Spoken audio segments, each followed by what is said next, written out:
Greetings and welcome to Follow You. I'm Zaladrith and I'll be your instructor for today. Today's class is Macro 203, Post-Plant Phase. After planting the spike, post-plant phase is essentially the execute phase with reverse teams, but since the site is fixed, there's no going back to the defaults phase and no easy numbers advantage for the defenders playing retake to play around. The time limit is also shorter, and util is usually in shorter supply from being spent earlier in the round. There are a number of ways for attackers to play the post-plant. The most risky and aggressive option is to try to push through site and take even more territory.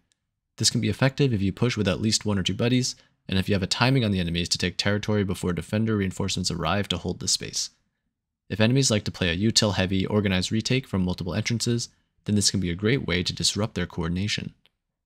Another choice is to hold from on-site, which is middling in risk. This applies pressure to enemies while retaining defenders' advantage, and makes it a lot more dangerous for them to take and clear the site. However, it is fairly committal, and you most likely won't get the chance to retreat after making contact. This also means that the round will likely end faster, one way or the other. Falling back to a safer, controlled location is also an option.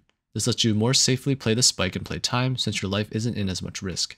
However, if the enemy has smokes, you can end up getting cut off from the rest of your team on site.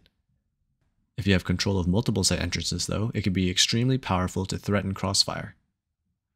Last is risky in a time-sensitive way, pushing around the map for a late flank. If you knife out, you might get caught out by the enemy team's late flanker, but if you shift walk the whole way, you won't be able to wrap before your team dies, so this option takes a strong grasp of timing and team numbers. If you find your whole team playing post-plant from the same location and being neutralized by util, this can be a great way to diversify your team's threat. After all, approaching from a direction that the retake already cleared can be extremely powerful and unexpected with the right timing. Defenders also have multiple choices for how to play the post-plant. One of the riskiest is to early flood onto the site as soon as each defender arrives. This usually works best if you still have defenders alive on the site and rotations are coming in fast. The goal is to catch attackers while they're still clearing site, and haven't had time to get to cover and prepare util yet.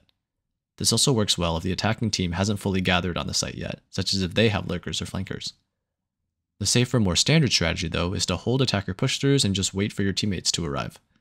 After grouping up, you retake in a similar fashion to an execute, by coordinating util usage and pushing together. Another option is to push and flank, but this generally is a lot less effective unless you get a great timing or have multiple flankers working together, since after the plant, attackers tend to reconsolidate their map control and watch all possible approaches. An early enough timing though can act as an unexpected early flood from an additional angle, which can be extremely valuable for pressuring enemies. And a large enough flanking group essentially functions as a typical regroup and retake, but from new or additional angles. And lastly, if the round looks unwinnable due to time or other factors, you can also just save or look to play exits. In summary, attackers and defenders both have various strategies that they can use in the post-plant phase with varying degrees of risk for different situations. That's all for today's lesson. If you have any questions, feel free to reach out to the lecturer or the TAs in the comments below. Thanks for attending, and we hope you enjoy your stay here at Follow You.